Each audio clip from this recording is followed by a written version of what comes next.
yang sama-sama kita muliakan dan insya Allah dimuliakan Allah Subhanahu wa Ta'ala, guru kita semua, pengasuh Pondok Pesantren Unik Nusantara cabang Sunter Agung Jakarta, guru kita Gus Muhammad Zaki. Kita doakan semoga ditambah-tambah tawakal oleh Allah, ditambah-tambah kesabarannya, ditambah-tambah istiqomah, ditinggikan derajatnya dunia dan akhirat. Al-Mukarramun, para alimul ulama, sahibil fadilah, para asatid wal asatidah, tokoh masyarakat, bapak-bapak aparatur pemerintah, dan seluruh para jamaah, santriwan, santriwati, rahimakumullah. Tidak lupa yang sangat kita banggakan dan kita cintai sama-sama, sahabat gerakan pemudaan Sodan Banser yang pada malam hari ini ikut hadir bersama kita. Tentunya khususnya kepada para pemimpin-pemimpinnya dan para komandan-komandannya. Mudah-mudahan selalu berkiprah dalam rangka menegakkan ajaran ahli sunnah wal jamaah, meningkatkan kecintaan kepada tanah air, agar kita mempunyai negara dan bangsa yang baldatun thayyibatun wa rabbun ghafur. Hadirin yang dimuliakan Allah, hidup manusia itu harus tahu tujuan. Karena kalau tidak tahu tujuan, niscaya kita akan tersesat jalan. Tidak tahu mana yang mesti ditempuh, harus kemana kita mengarah, yang akhirnya akan tersesat, terbawa angin, kabur kemana saja. Termasuk kalau kita di pinggir kali akan terbawa dengan aliran air, sehingga kita tenggelam dalam kebinasaan yang tiada arti. Oleh karena itu, guru-guru kita mengadakan majelis taklim, pondok pesantren, pengajian rutin. Tujuannya adalah agar umat tahu tujuan hidup sesuai apa yang diminta oleh Allah Subhanahu wa Ta'ala. Jelas dalam Al-Quran Allah berfirman, wa ma khalaqtul jinna wal insa illa liya'budun. Tidaklah aku ciptakan jin dan manusia melainkan agar mereka itu mengabdi kepadaku. Apapun aktivitas kita, apakah itu aktivitas duniawi ataupun itu aktivitas ukhrawi, tentu semua akan dimulai dari niat. Bila niatnya ibadah, maka itu akan menjadikan ibadah, berbuah pahala. Tapi sebaliknya, kalau niatnya bukan ibadah, maka semua akan sia-sia. Mungkin kegembiraan dunia ia dapati, tapi akhirat mereka akan merugi. Saudaraku, Asy-Syaikh Nawawi dalam kitab Nasaihul Ibad, beliau mengangkat sebuah hadis Rasulullah sallallahu alaihi wasallam, sayati ala ummati zamanun yuhibbunal khamsa wa yansaunal khamsa. Akan datang suatu zaman kepada umatku, yang mana di zaman itu orang-orang mencintai 5 perkara, tetapi mereka melupakan yang 5. 5 perkara diantaranya, yang pertama yuhibbuna dunya wa yansaunal akhirah, atau dalam riwayat lain yuhibbuna dunya wa yansaunal uqba. Mereka cinta kehidupan dunia, tetapi mereka lupa kepada akhirat. Bukan tidak boleh cinta dunia, silahkan saja, karena memang kita ada di dunia. Tetapi secinta-cintanya ke dunia, jangan pernah melebihi kecintaan kita kepada akhirat. Karena dunia hanya sementara. Ada orang yang diukur di dunia 100 tahun, ada orang yang diukur di dunia hanya 60 tahun, dan seterusnya. Sedangkan akhirat adalah abadi. Oleh karena itu Allah mengatakan dalam Al-Quran, walal akhiratu khairul laka minal ula. Sesungguhnya akhirat lebih baik untukmu daripada dunia. Ini yang pertama. Kira-kira belum kepanjangan ini ceramah. Yang kedua, yuhibbunal hayata wa yansawnal mauta. Mereka cinta dengan kehidupan tapi lupa dengan kematian.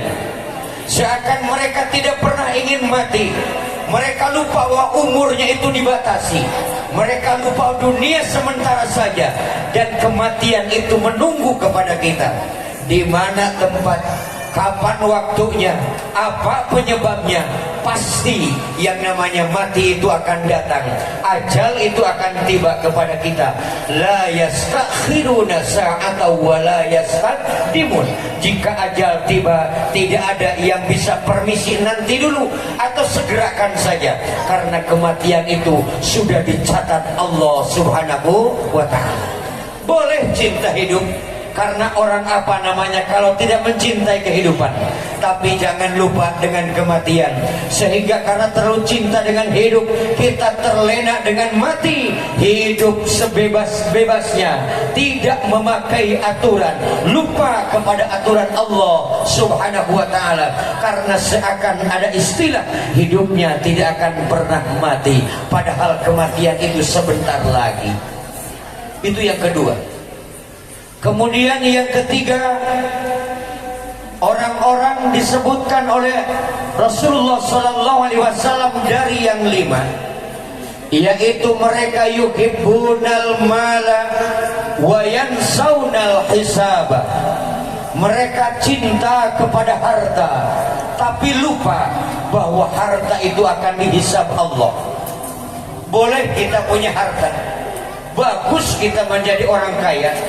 Bahkan saya doakan mudah-mudahan yang kumpul di sini Allah limpahkan rizkinya dengan penuh keberkahan, agar taklim kita semakin kuat, dakwah kita semakin cemerlang.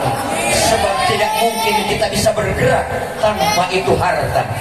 Tetapi orang yang mencintai harta, jangan lupa bahwa segala yang kita miliki akan dihisab Allah Subhanahu wa ta'ala. Supaya selamat dari hisaban, maka harta itu harus kita infakkan di jalan yang diridhoi Allah Subhanahu wa ta'ala.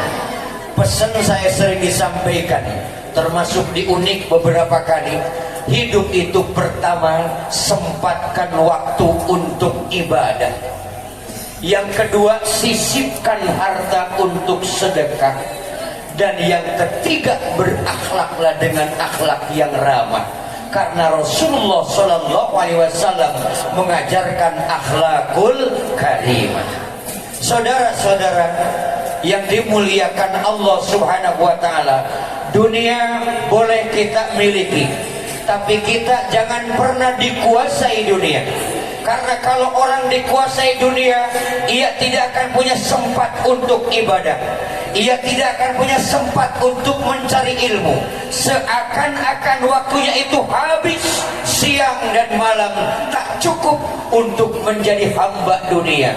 Orang-orang yang cinta dengan akhirat, secinta-cintanya dengan dunia, ia tidak akan lupa bahwa apa yang dimiliki sekarang akan diperhitungkan oleh Allah Subhanahu wa ta'ala. Yang kelima, ini yang terakhir, kan tadi cuma 5. Yuhibbunal khalqa wa yansawnal khaliqa. Kata Nabi, akan datang suatu masa orang-orang cinta kepada makhluk tapi lupa kepada sang Khaliq. Ia lupa kepada sang pencipta. Ia cinta kepada anaknya, ia cinta kepada istrinya, ia cinta kepada saudara-saudaranya, tapi ia lupa tidak cinta kepada Allah Subhanahu wa ta'ala. Seringkali anaknya membuat lupa Allah, seringkali istrinya membuat lupa Allah, seringkali harta membuat lupa Allah. Artinya kita sudah mencintai makhluk tapi kita melupakan kepada sang pencipta. Dan ini na'udzubillahi min dzalik. Orang yang kenal dari mana ia berasal, sedang di mana ia berada, kemana ia tujuan. Yakin secinta-cintanya kepada makhluk tidak akan melupakan sang pencipta, yakni Allah Subhanahu wa ta'ala. Cinta kepada Allah, taat kepada aturannya, jauhi larangannya. Sekali-kali anak menghalang atas perintah Allah, di sini kita harus punya pilihan. Contoh Nabi Ibrahim alaihi salam, ia cinta kepada anaknya, tapi tatkala Allah meminta untuk menyembelihnya, Nabi Ibrahim tidak ragu-ragu lagi. Saya yakin sekarang tidak akan ada perintah Allah nyembelih anak, betul? Tapi mengorbankan jarak, tidak dekat dengan anak. Yang biasanya anak itu dipangku dalam pangkuan di rumah, ketika dewasa mulai usianya itu bertambah 5 tahun, 6 tahun, terpaksa anak yang dicintai, yang disayangi dalam waktu-waktu tertentu harus keluar rumah, diantarkan ke tempat pendidikan. Ini adalah bukti ia cinta kepada anak tapi tidak lupa kepada sang pencipta, karena Allah memerintahkan kepada kita untuk mendidik anak-anak kita. Bayangkan Bapak Ibu hadirin yang dimuliakan Allah, apabila kita punya anak, kemudian anak kita tidak dididik dengan ajaran agama, sedangkan kita itu diperintah Allah untuk memerintah sholat kepada anak. Bapaknya pun sholatnya paling Jumat pun kadang-kadang lupa, apa nggak tahu sengaja, ketemunya Idul Fitri dengan Idul Adha, borok-borok harus ngajar ilmu sholat kepada anaknya. Kalau anaknya pun tidak diantarkan ke majelis taklim, tidak diantarkan ke pondok pesantren, tidak diantarkan ke madrasah, lalu bagaimana sang anak bisa melaksanakan sholat? Wa'mur li sab'in wadrib li ashrin. Perintah anakmu jika sudah usia 7 tahun untuk mengerjakan sholat. Perintah sholat itu usia 7 tahun, berarti ilmunya harus disiapkan sebelum umur 7 tahun. Berat kalau kita melihat aturan-aturan Allah, kemudian hati kita tidak sadar. Bapak dituntut mencari nafkah, betul? Pagi pergi, pulang sore kudu bawa duit. Kalau tidak bawa duit karena anak minta jajan, istri ditunggu tukang kredit, besok ada bang emok. Bayangkan seorang bapak sudah capek mencari nafkah, kemudian anak istrinya tidak diajarin ilmu agama, tidak diperintah ibadah kepada Allah.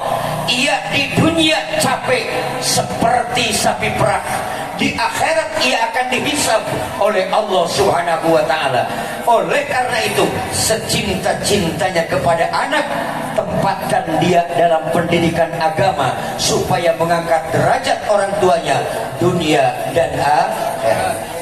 Di Quran sangat jelas, di antara istrimu dan anak-anakmu itu ada aduwwan lakum, yang akan menjadi musuhmu di hadapan Allah Subhanahu wa ta'ala.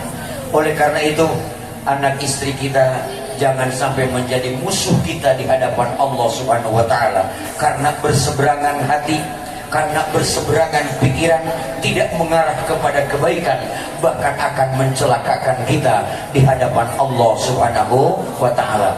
Mudah-mudahan yang singkat ini manfaat. Permintaan Gus tadi, saya kira-kira bisa berkumpul sebulan sekali.